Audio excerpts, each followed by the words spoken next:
Hello everyone, मैं आपके सामने एक स्पीच पेश कर रही हूँ। 15 अगस्त के बहाने वर्ष में एक बार उन शहीदों को याद किया करते हैं जिनके लहूलुहान शरीर एवं गौरवपूर्ण बलिदानों से आज हम भारत के नर नारी अपने को सुखी अनुभव कर रहे हैं। कैसा रहा होगा उनका वह जीवन, जब रात अंधियारी थी, बर्फीली पहाड़ियाँ थी, शीतलहर के झोंके थे, दुर्गम चढ़ाई और चप्पे चप्पे में शत्रु मोर्चे लगाए बैठा था। लेकिन वो वीर भूख प्यास नींद की परवाह के बिना सिर पर कफन बांधे उन विस्तरों का मुंह ढूंढकर कुचलने के लिए मचल रहा था। नस नस में लहर और भुजाएं फड़क रही थी। ऐ भारत माँ, तेरे लाडले सपूत एक के बाद एक अपने को भारत माँ की बलिवेदी पर चढ़ा रहे थे। उधर उनके परिवारजन, माता पिता बच्चे आस लगाए बैठे थे। काफी दिन हो गए, पत्थर आएगा, वेतन आएगा, जिसे पशुओं के लिए चारे का प्रबंध करना, बहन की शादी का इंतजाम करना। लेकिन ओहो, पत्थर या वेतन की बजाय तिरंगे झंडे में लिपटे बॉक्स में बंद सपूत बेटे की लाश आती है। पूरे गांव में सन्नाटा छा जाता है। जननी माँ को अंतिम दर्शन देने के लिए कफन हटाया जाता है।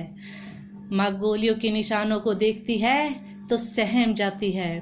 गोलियों के निशान सबके सब सीने में है, पीठ पर नहीं।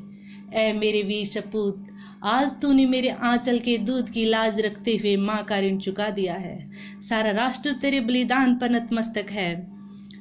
इसी वीर की जवान पुत्री सर्विस के लिए इंटरव्यू पर जाती है।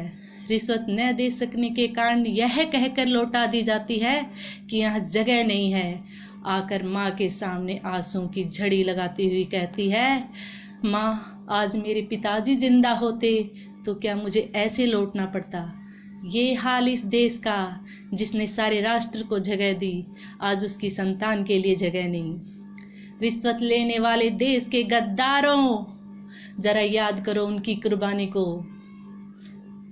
रिश्वत लेने वाले देश के गद्दारों, ये रिश्वत तुम्हारे शरीर से कोड की तरह फूट फूट कर निकलेगी।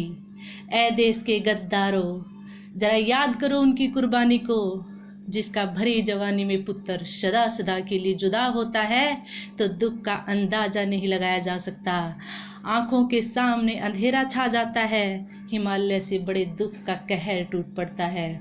उसको भी सहन करता हुआ पिता कहता है, धन्य है बेटे तेरे गौरवपूर्ण बलिदान पर। आज देश हरा भरा खुशहाल नजर आ रहा है। इसके पीछे बलिदानों की बहुत लंबी श्रृंखला है। टाइगर हिल की जीत का प्रश्न आया। देश के नौजवानों ने उबलते हुए गरम गरम खून की आहुति दी।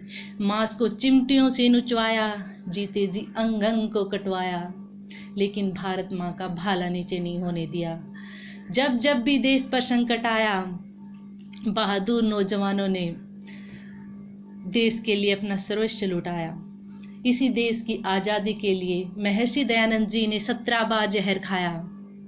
गुरु गोविंद सिंह के छोटे छोटे बच्चों को दीवारों में चिनवा दिया गया। आज भी वहाँ की दीवारें अपनी कहानी अपने मुंह से सुना रही हैं। लेकिन भारत माँ के वीरों ने भारत माँ का भाला नीचे नहीं होने दिया। प्रत्येक देशवासी को अपने देश से इसी तरह प्रेम करना चाहिए। जंगल में एक वृक्ष पर लगी आग को देखकर जाते हुए राहीगर ने कहा, आग लगी इस वृक्ष पर, जल रहे डाल और पात। अरे पक्षियों, उड़ क्यों नहीं जाते जब पंख तुम्हारे साथ। पक्षियों ने जो उत्तर दिया वह हर स्वदेश प्रेमी के लिए आचरण करने योग्य है। पक्षियों ने उत्तर दिया, फल खाए इस वृक्ष के और गंदे किए हैं पात। धर्म हमारा यही है, जलें इस वृक्ष के साथ। अंत में मैं अपनी वाणी को विराम देते हुए अपने देश पर शहीद होने वाले शहीदों पर श्रद्धा सुमन अर्पित करते हुए चंद अल्फाज और कहूँगी।